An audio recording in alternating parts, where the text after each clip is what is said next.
ગામમાં રાજકોટ રેન્જ ટીમે દરોડા પાડ્યા છે અને વાડીના મકાનમાંથી 3 પત્તીનો જુગાર રમતા 8 ઇસમો ઝડપાયા છે। જુગારના સ્થળેથી રોકડા ₹1.85 લાખ મળી આવ્યા તો 8 મોબાઈલ સહિત કુલ ₹3.13 લાખનો મુદ્દામાલ કબજે કરવામાં આવ્યો છે। રાજકોટ રેન્જ ટીમે તમામ 8 આરોપીઓને ઝડપી લીધા છે।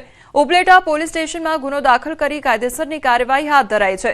પ્રોહિબિશન અને જુગારની પ્રવૃત્તિ સામે રાજકોટ રેન્જની ટીમની કડક કાર્યવાહી હાથ ધરવામાં આવી છે। હવામાન વિભાગની આગાહી સામે આવી છે। આગામી 7 દિવસ હળવાથી મધ્યમ વરસાદની આગાહી કરવામાં આવી છે। લો પ્રેશર સિસ્ટમ અને મોન્સૂન ટ્રફ સક્રિય થયું છે ત્યારે અમદાવાદમાં હળવાથી મધ્યમ વરસાદની આગાહી કરવામાં આવી છે। દક્ષિણ પશ્ચિમથી પશ્ચિમ તરફના પવન પણ ફૂંકાઈ રહ્યા છે। રાજ્યમાં સરેરાશ સામાન્ય કરતા 4% વરસાદની ઘટ છે। સૌરાષ્ટ્ર કચ્છમાં સામાન્ય કરતા 28% વરસાદની ઘટ જોવા મળી રહી છે। आने वाले 7 दिनों के लिए गुजरात स्टेट के सारे डिस्ट्रिक्ट कवर है, जिसमें लाइट टू मॉडरेट रेन का पूर्वानुमान है। लो प्रेशर एरिया अभी भी नॉर्थ ईस्ट एमपी के आसपास बना हुआ है और एक मानसून ट्रफ है जो अमृतसर से होते हुए लो प्रेशर एरिया को जा रही है। अभी भी Gujarat as a whole state 4% deficient है नॉर्मल के हिसाब से। तो सौराष्ट्र और कच्छ रीजन अभी भी 28% डेफिशिएंट है नॉर्मल के हिसाब से। 24 કલાકમાં બંગાળની ખાડીમાં બનશે લો પ્રેશર છતાં ગુજરાત માટે સારા સમાચાર નહીં। લો પ્રેશર ગુજરાત તરફ આવે એવી સંભાવના નહિવત છે તો લો પ્રેશરથી ગુજરાતમાં વરસાદ થવાની સંભાવના ઓછી છે। ઉત્તર પશ્ચિમમાં જો આગળ વધી શકે છે લો પ્રેશર, મધ્યપ્રદેશના પૂર્વ વિસ્તારથી યુપીમાં જઈ શકે છે સિસ્ટમ। હાલની સ્થિતિ પ્રમાણે ગુજરાતને વરસાદ માટે રાહ જોવી પડશે। પંજાબના મોહાલીમાં અનરાધાર વરસાદ ખાબકી રહ્યો છે। ધસમસતા પ્રવાહમાં પિકઅપ તણાઈ ગઈ ત્યારે પશુઓ ભરીને જતી પિકઅપ તણાઈ અને નદીના ધસમસતા પ્રવાહમાં રસ્તો ધોવાઈ ગયો। 2 ગામોનો સંપર્ક પણ ખોરવાઈ ગયો છે।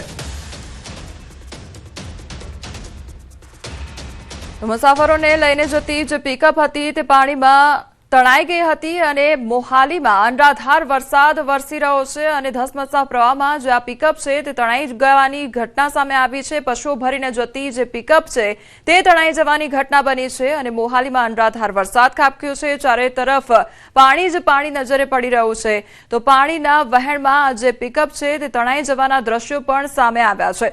પશુઓ ભરીને જતી આ પિકઅપ વાન હતી અને તે તણાઈ ગઈ હોવાની આ ઘટના સામે આવી છે। તેમાં ઢોર ઢાંખર પણ રાખવામાં આવ્યા હતા અને પાણીનો ધસમસતો પ્રવાહ આવ્યો અને જેના કારણે આ જે પિકઅપ છે તે તણાઈ ગઈ હોવાની ઘટના બની છે। તો ધસમસતા પાણીનો પ્રવાહ પણ જોવા મળી રહ્યો છે। અનરાધાર વરસાદ વરસવાને કારણે ઠેર ઠેર પાણી ભરાઈ ગયા છે તો બીજી તરફ જે વાહન ચાલકો છે તેમને વાહન હંકારવામાં પણ મુશ્કેલીનો સામનો કરવો પડી રહ્યો છે। તો પંજાબના મોહાલીના આ દ્રશ્યો સામે આવ્યા છે કે જ્યાં પશુઓ ભરીને જતી પિકઅપ ગાડી જોવા મળી રહી છે અને તે ધસમસતો પાણીનો પ્રવાહ આવી રહ્યો હતો તેના કારણે આ જે પિકઅપ ગાડી છે તે પાણીના પ્રવાહમાં તણાઈ હોય તે પ્રકારની ઘટના સામે આવી છે। સુરત શહેરના પૂર્ણા આંજણા ફાર્મની ઘટના સામે આવી છે। આંજણા ફાર્મમાં જય નારાયણ ખાતા નંબર 38ના લૂમ્સના ખાતામાં આગ લાગવાની ઘટના બની। આગનો કોલ મળતા ફાયરની ટીમ ઘટના સ્થળે પહોંચી આવી હતી। આગ પર કાબુ મેળવવાનો પ્રયાસ પણ હાથ ધરવામાં આવ્યો છે। તો સુરતની આ ઘટના સામે આવી છે કે જ્યાં લૂમ્સના ખાતામાં ભીષણ આગ લાગવાની ઘટના બની તો ફાયરની ટીમ ઘટના સ્થળે પહોંચી આવી અને ત્યારબાદ આગ પર કાબુ મેળવવાનો પ્રયાસ હાથ ધરવામાં આવ્યો છે। રાજકોટમાં ન્યૂઝ 18 ગુજરાતીના અહેવાલની અસર જોવા મળી છે। રાજકોટ જિલ્લા ભાજપના પૂર્વ પ્રમુખ નાગદાન ચાવડાએ નંબર પ્લેટ ફિટ કરાવી છે।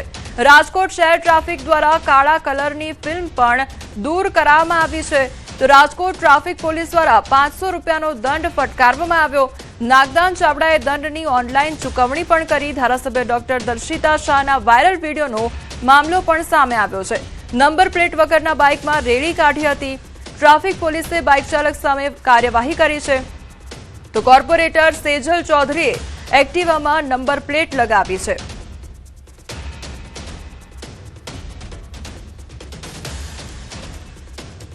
રાજકોટ પોલીસ કમિશનરના જાહેરનામાનો મામલો સામે આવ્યો છે। ભારતીય જનતા પાર્ટીના નેતા બાદ હવે ભાજપ સાથે સંકળાયેલી યુવા પાંખના નેતાઓની રેલીના વિડીયો પણ વાયરલ થઈ રહ્યા છે।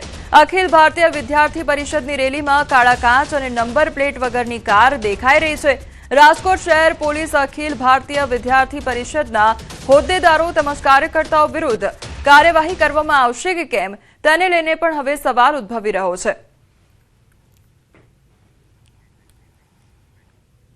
રાજકોટ શહેર પોલીસનું પેટ્રોલ પંપ પર ચેકિંગના નામે નાટક સામે આવ્યું છે। પોલીસની સામે નંબર પ્લેટ વિનાનો વાહન ચાલક પેટ્રોલ પુરાવીને નીકળી ગયો તો પોલીસ કોન્સ્ટેબલ જોતા રહી ગયા અને વાહન ચાલક પોલીસની સામેથી જ જતો રહ્યો। શહેરના ઈગલ પેટ્રોલ પંપના દ્રશ્યો છે જેમાં પોલીસની સામેથી નંબર પ્લેટ વિનાનું વાહન નીકળ્યું અને પોલીસ કશું જ ન કરી શકી।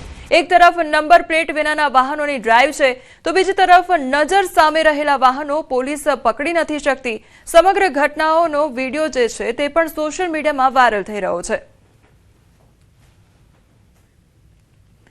તો એક તરફ નંબર પ્લેટ વગરનું જે આ વાહન છે તે પોલીસની નજર સામેથી જ પસાર થઈ રહ્યું છે અને તેમ છતાં પણ પોલીસ દ્વારા કંઈ જ કરવામાં ન આવ્યું। એક તરફ ડ્રાઈવ કરવામાં આવી રહી છે અને બીજી તરફ તેમની નજર સામેથી જ આ પ્રકારના વાહનો નીકળી રહ્યા છે ત્યારે તેમની કામગીરીને લઈને પણ અનેક સવાલો ઉદ્ભવી રહ્યા છે। ગુજરાત યુનિવર્સિટીના પૂર્વ કુલપતિ વિવાદમાં આવ્યા છે। પૂર્વ કુલપતિ નિર્જા ગુપ્તા પર ગંભીર આક્ષેપ લગાવવામાં આવ્યા છે। પૂર્વ સિન્ડિકેટ સભ્ય ઇન્દ્ર વિજયસિંહ ગોહિલના આક્ષેપ સામે આવ્યા છે। પ્રધાનમંત્રી જન વિકાસ કાર્યક્રમની ગ્રાન્ટમાં ગેરરીતિનો આક્ષેપ કરવામાં આવી રહ્યો છે।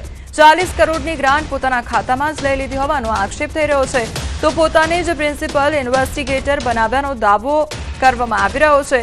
પ્રિન્સિપલ ઇન્વેસ્ટિગેટર તરીકે રૂપિયા 4.20 લાખ પગાર પણ લીધો હોવાનો આક્ષેપ છે તો જર્મનીમાં પુત્રના ખાતામાં રૂપિયા 9.84 લાખ ફોરેક્સ ટ્રાન્સફર કર્યાનો દાવો છે। પૂર્વ કુલપતિ નિર્જા ગુપ્તા સામે ફોજદારી કેસ કરવા માંગ કરવામાં આવી છે તો નિર્જા ગુપ્તાનું ભરતી કૌભાંડ હજુ શાંત નથી થયું ત્યાં વધુ એક કૌભાંડ સામે આવ્યું છે। ફાળવવામાં આવેલી આ 40 કરોડ રૂપિયાની ગ્રાન્ટ જ્યારે કેન્દ્ર સરકાર દ્વારા ગુજરાત યુનિવર્સિટીને ફાળવવામાં આવી ત્યારે સૌપ્રથમ પ્રશ્ન ગુજરાત યુનિવર્સિટીને એ ઉદ્ભવે સ્વાભાવિક છે કે આ 40 કરોડની ગ્રાન્ટ કયા એકાઉન્ટમાં આપણે લેવી।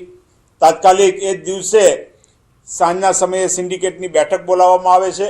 17માંથી 15 સભ્યો સિન્ડિકેટના એમાં હાજર રહે છે। સિન્ડિકેટ સભ્ય સર્વાનુમતે પ્રિન્સિપલ ઇન્વેસ્ટિગેટરની નિમણૂક કરે છે। પ્રિન્સિપલ ઇન્વેસ્ટિગેટર કોને બનાવે છે? એ સિન્ડિકેટ સભાના જે અધ્યક્ષ હતા ગુજરાત યુનિવર્સિટીના કુલપતિ એ નિર્જા અરુણ ગુપ્તા પોતે પ્રિન્સિપલ ઇન્વેસ્ટિગેટર બને છે અને ઇન્ડસ બેંકની અંદર પોતાનું એક એકાઉન્ટ પોતાના નિર્જા અરુણ ગુપ્તાના નામથી એક એકાઉન્ટ ખોલાવે છે અને આ 40 કરોડ રૂપિયાની ગ્રાન્ટ